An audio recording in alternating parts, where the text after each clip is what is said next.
Sometimes, celebrities reach their breaking point during interviews and completely lose it on live TV. Backstage at many talk shows, it's common for guests and hosts to share a few drinks and build rapport before going on air. However, it was clear from the start that Mark Wahlberg might have had a few too many before his appearance. Why would you allow people to drink alcohol and come on a show in the evening?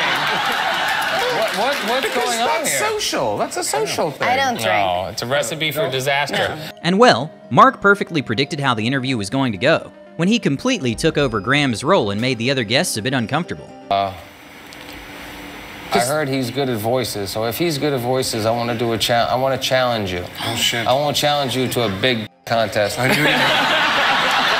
My dad had a retail store, a discount women's clothing store called Crazy Sophie's Factory Outlet. It smells so good. Sarah Silverman wasn't the only one who got extra attention from Mark. He also focused on Graham, who enjoyed the affection, but grew a bit frustrated when he couldn't control the pace of the show. This is so inappropriate. That's wrong. Eventually, Mark dozed off and later apologized. He's since returned to the show many times. When Mike Tyson is in training camp, he gets into a mindset that can be pretty intimidating. Joe Rogan felt this firsthand, having to cut his laughter short during an interview. Yeah, no, anybody, the right person needs to tell it to me too. Who the fuck's gonna say that to you? They do. Hey.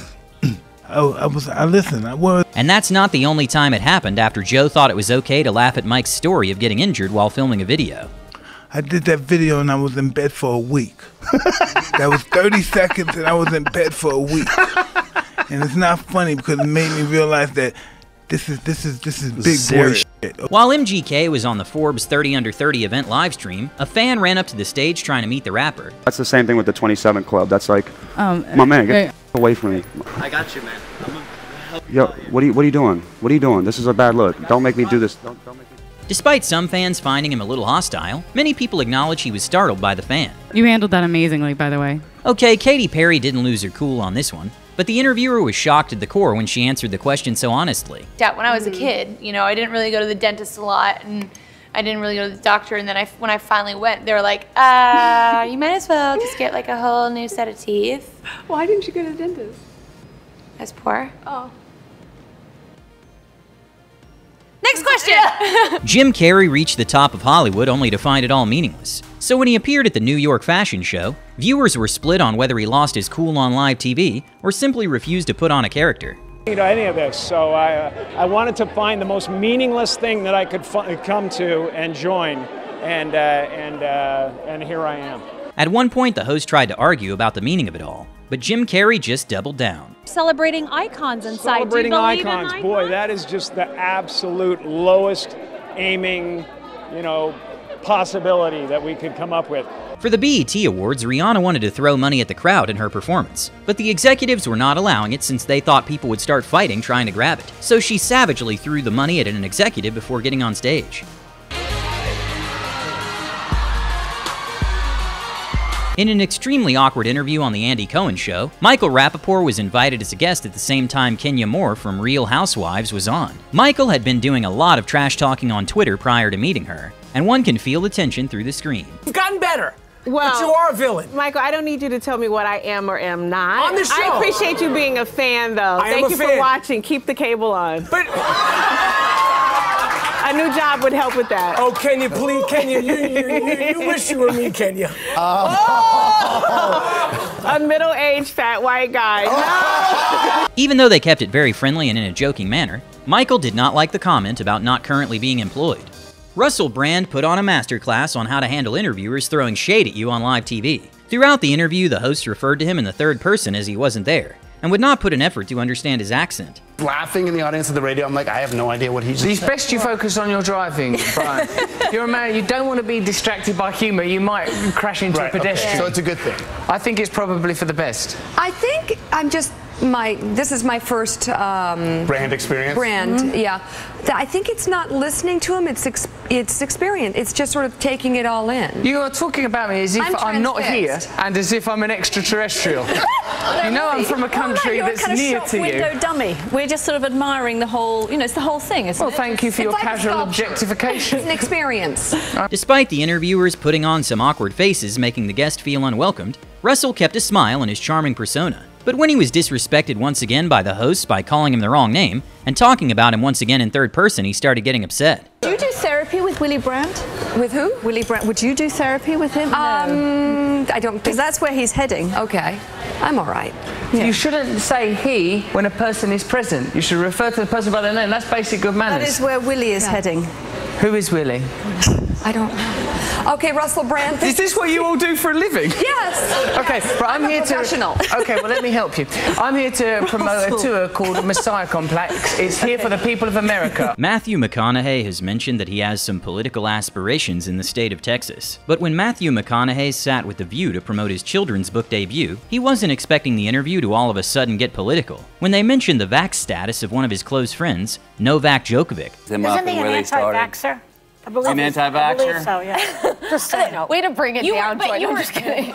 You were in every shot. While McConaughey was able to brush off the question, the politics questions didn't stop there. When they asked him about his stance on gun laws. Do you think you could get elected in Texas being anti-gun? Do I think I could get elected in Texas being anti-gun? One thing about if me in politics is to give you a direct statement right there is be playing a game that I'm not interested in playing. Okay. To give you a direct statement right there. Okay, this is probably the craziest celebrity interview aired on Canadian live television, in which Ben Affleck seemed to be a little too touchy with the reporter. You usually show a lot more cleavage than this. What's the story? Why are you covering it up today? Well, it's Sunday morning. It's Sunday morning. Despite this over decade-old interview recently going viral, and a lot of outlets claiming Ben Affleck was in the wrong, the host Anne-Marie came out to say they were messing around for the camera, and Ben Affleck was extremely respectful when the cameras were not rolling. That interview and many more aired on a show I was producing actually, so again, not at all a victim. Strictly for the cameras, while the cameras were on. While they were off, he was actually very proper. Don Lemon and Elon Musk sat down for an interview that was supposed to mark the launch of a partnership with X and the Don Lemon Show. But instead, the interview got very heated, and the partnership was called off. The most heated part of the interviews started when Don Lemon argued that advertisers were leaving X because of Elon Musk's moderation of the platform, to which Elon disagreed. So you said if they kill the company, it's them, but doesn't the buck stop with you? I mean, you're Don, choose your question carefully. There's 5 minutes left. Okay, but so is this the question you want to ask? The same question is you said that they are killing the company, but you're the head of the company. The buck doesn't stop with you? I acquired X in order to preserve freedom of speech in America, the First Amendment. And I'm going to stick to that. And if that means making less money, so be it. Don Lemon was asking very tough questions throughout the interview, but noticing the tension in the room, Don Lemon straight up asked him if he was upset. Why would that question upset you? You seem upset by it, are you? I think you. And I'm not trying to upset you. Well, you are upsetting me because the way you're phrasing the questions, I think, is not cogent. It's not what? Not cogent. Cogent. Yes. Go ahead. Listen, honestly, I'm not meaning to offend you. You're an intense person. Where does that intensity come from? I was born that way. And I had a tough childhood. You did? So, yeah. How so? Right, Walter Isaacson goes into it in the book, and we only have a couple minutes left, so... At the Brits Award, Adele gave the middle finger after she was being cut off by the producers because her acceptance speech was going on for a little too long. The room with all of you. And I can't believe I'm about to cut off. Me off. I'm so sorry. Can I just say then, goodbye, and I'll see you next time round, yeah? Ladies and gentlemen, it's Blur! Sam, the cooking guy, gave everyone a surprise when he told the host to be quiet. I'm making a tuna. Tuna's the second thing we have in our house. Can I talk? I watch the show every day. Everybody has issues with a lot of chatter back here. Pay attention 1 minute. Geez, I can hear the crew back there going, this guy, it's his last day here for sure. They've been around a long time because they don't talk to us like that. Can I point something out? Tom Cruise sat down for an interview with 60 Minutes, Australia, to promote his movie War of the Worlds, and it went so bad he even rejected the interviewer from attending the red carpet of Mission Impossible Dead Reckoning 20 years later. The interviews started going completely downhill when Peter Overton asked about his ex-wife Nicole Kidman. Was Nicole the love of your life? What do you mean, Peter? You were married for 10 years? Listen, we raised children. But he really got angry when he was asked about parenting with his ex. And do you have a relationship where you talk, it's a parenting relationship, and talk professionally about each other's work? Listen, here's the thing, Peter. Yeah. You're stepping over a line now. You're stepping over a line. You know you are.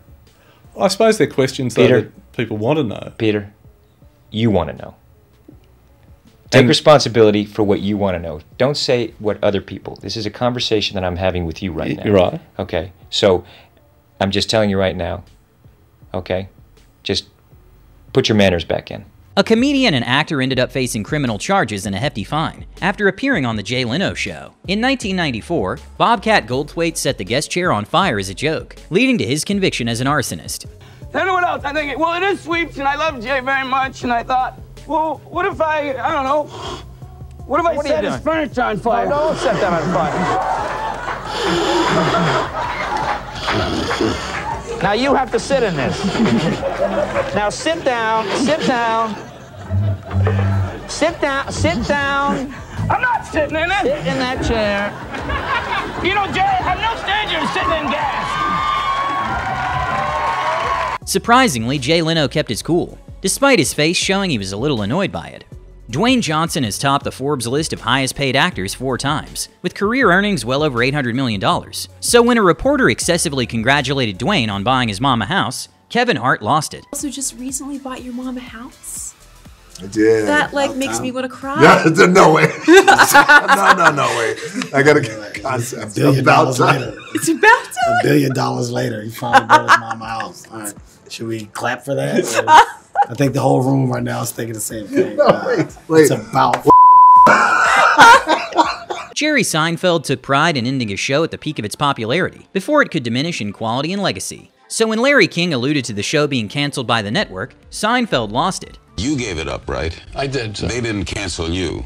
You canceled them. You're not aware of this? No, I'm asking you. You think I got canceled? Are you under the impression that I got canceled? Have I hurt you, Jerry?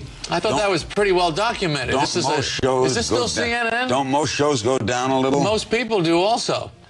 But, yeah, no, I went off the air. I was the #1 show on television, Larry. Do you know who I am? Jewish guy, Brooklyn. Yes. Okay. 75 million viewers last episode. Boy, you don't take it so bad. Ironically, this interview felt like a tense scene straight out of a Tarantino script. The reporter seemed more interested in interrogating Tarantino than asking genuine questions, and it wasn't long before Tarantino snapped. It's okay to go into a movie and enjoy the violence. Yeah, well, it's a movie. It's a fantasy. It's a fantasy. It's not real life. It's a fantasy. You go and you watch, you watch a kung fu movie, and one guy takes on 100 people in a restaurant. That's fun. But why are you so sure that there's no link between enjoying movie violence and enjoying real violence? I'm going to tell you why I'm so sure. Do not ask me a question like that. I'm not biting. I refuse your question. Why? Because I refuse your question. I'm not your slave, and you're not my master. You can't make me dance to your tune. I'm not a monkey. I can't make you answer anything. I'm asking you interesting questions. And I'm saying I refuse. Okay. Well, no, I was just asking you why. That's fine. Tarantino reacted very well to questions, and it was not the first time he was asked a similar question. And he stands on his beliefs that movies are an art form and separate from reality. Which is that there's no relationship. Yes. But you haven't said why you think there's no relationship. It's none of your damn business what I think about that. Well, it's my job to ask you why you think that. And I'm saying no. Gordon Ramsay is usually very kind and keeps his cool outside the kitchen. But on the Today Show, he started getting visibly worked up and eventually walked out of the live interview. Apparently you were looking quite a bit younger. They were saying that you'd had Botox. Has the US affected you like that? Yeah, now, you're a smart girl, right? I saw you first thing this morning. Honestly, I got my 6 o'clock rise, straight up. Now, I Do you actually think I've had Botox? Do you think I need my money back? I mean, are you stupid? Does he look like he's had Botox, Lisa? Botox. Can you stop fucking around? He looks very healthy. I don't know which way he's going to take that. He's gone. Blake Lively and an interviewer had a rough start when the interviewer congratulated her on her baby bump since she was pregnant. But instead of saying thank you, she fired back. First of all, congrats on your little bump. Congrats on your little bump. What about my bump? Apparently, Blake wasn't done there. She then tried to make it seem like the interviewer asked a sexist question when she didn't, and completely ignored she was there. Did you guys love wearing those kind of clothes that you... Yeah. Yeah. And you know, working in digital... Everyone wants to talk about the clothes, but I wonder if they would ask the men about the clothes. I would. I love Jesse's suits and how that's what I'm saying. His wardrobe was beautiful. I know. Corey's wardrobe was gorgeous. Those high-waisted pants. He's so great. I wish men wore high-waisted pants like that still. Whoopi Goldberg has famously said that she sometimes has to pass gas during live TV. Out and in. If you can't handle a fart, you can't handle me. And while flatulence is completely normal, during a hot topic debate during The View, the show was completely interrupted, and another host had to get up. Something into my skin that's gonna make... Excuse me? Yeah, whoa. Breakfast burrito. Hold on for a minute. Oh my God. It's no secret Joe Rogan has an extensive MMA background, so when Dave Portnoy started commenting that Tommy Fury, the brother of former heavyweight champion Tyson Fury, isn't a real boxer, he kinda snapped, especially while showing him video evidence. Dude, you're crazy if you don't think Tommy Fury's a boxer. Look at that uppercut! Shut the f*** up, dude. No. Shut the f*** up. Watch this. Find the Tommy Fury. Find the Tommy Fury fight on the Jake card. Shut the fuck this up. This guy cannot. Please shut the fuck up and watch this. Watch what he's doing. This mother is 100% a boxer. Can you find me the record of Volkanovski? Watch this. Stop. Watch this. Watch this. Look at this. Look at this. What is this? that? This guy's a f***ing boxer, that man. That doesn't prove anything. Find me the record of Volkanovski. Just look at this. Just look at what he's doing. I don't give a shit. Look at the way he's delivering these combinations. He's 100% a boxer. No. Dude, you're high. You're no. Look at that right hand. During a fundraiser for victims of Hurricane Katrina, Kanye West went completely off script and criticized the then President of the United States, and the camera immediately cut to Chris Tucker. Louisiana and Mississippi may end up being the most tragic loss of all. George Bush doesn't care about black people. Please call. In the past few days, George W. Bush did end up responding to Kanye's comments on an interview with Matt Lauer. I introduced Kanye West. Were you watching? Nope. You remember what he said? Yes, I do. He called me a racist. Well, what he said was George Bush doesn't care about black people. That says he's a racist. And I didn't appreciate it then, and I don't appreciate it now. It's one thing to say, you know, I don't appreciate the way he's handled his business. It's another thing to say this man's a racist. I resent it. It's not true. And it was one of the most disgusting moments of my presidency. Things got intense when Naomi Campbell was asked about the blood diamonds she received from Liberia's former president, Charles Taylor, who had traded them with rebel groups in West Africa for weapons used in their civil war. You received a diamond from Charles. I didn't receive a diamond, and I'm not going to speak about that. Thank you very much. And I'm not here for that. Well, we've been told that you didn't help the prosecution sort of in this very important case. Sorry. Thank you so much. Sorry. Goodbye. Sorry. And well, she denied it in the interview. But later under oath at Charles Taylor's war crimes trial, Naomi admitted she did receive the diamonds. When I was sleeping, I had a knock at my door, and I opened my door, and two men were there and gave me a pouch and said, "A gift for you." Lawrence Fishburne is a 3-time Emmy Award winner and has been in some of the most watched franchises such as The Matrix and John Wick, and also starred in the 2014 Super Bowl Kia commercial. So when Samuel L. Jackson was a guest on KTLA Morning Show and the host got him confused with Fishburne, he understandably flipped. Did you get a lot of reaction to that Super Bowl commercial? What Super Bowl commercial? Oh, you know what? I've admit my mistake. See, you're as crazy as the people on Twitter. Right. I'm not Lawrence Fishburne. We don't all look alike. Flog, you're exactly We may be right. all black and famous, You but are we all don't look guilty. alike. I am guilty. Next question. I am guilty. He thought you were Bob Dylan. Right. That's right. You're the entertainment reporter. I know. I've done You're them the all. entertainment reporter Right. for this station? Flog. And you don't know the difference between I me and know. Lawrence Fishburne? My mistake. My mistake. The reporter was very embarrassed and later issued another apology. Jackson handled it perfectly with just the right amount of teasing. He didn't let it slide, but he also didn't get too upset. I'm the what's in your wallet black guy. Okay. He's the car black guy. There it is. Morgan Freeman is the other credit card black guy. You only hear his voice though, so you probably won't confuse him with Lawrence Fishburne. Johnny Depp is typically reserved during interviews, rarely showing much excitement or elaborating on his answers. What is your favorite part of your body? One could see David Letterman struggle with this while interviewing Depp, and it's hilarious to watch. Opens July 1st, and what are we going to see? I don't know. Oh, that's right. What are we going to see here? I have no idea. This is a clip here, Johnny. I have no idea. No, for God's sake. Like an old-fashioned, I don't know, sloop? Is it a sloop or something? Is it a yacht? Well, I don't know what that is. I really don't know. It's just a boat. Yeah. As far as I Brad Pitt is one of those rare celebrities who never gets rattled in interviews and has no real beef with anyone in Hollywood. But despite being one of the best actors in the world, you can almost see him break character on Between Two Ferns when Zach Galifianakis ate his gum. Is it hard for you to maintain a suntan? Why? Because you live in your wife's shadow? Oh, sorry. At a romantic fling that was That was my last piece. public, and it got on my nerves.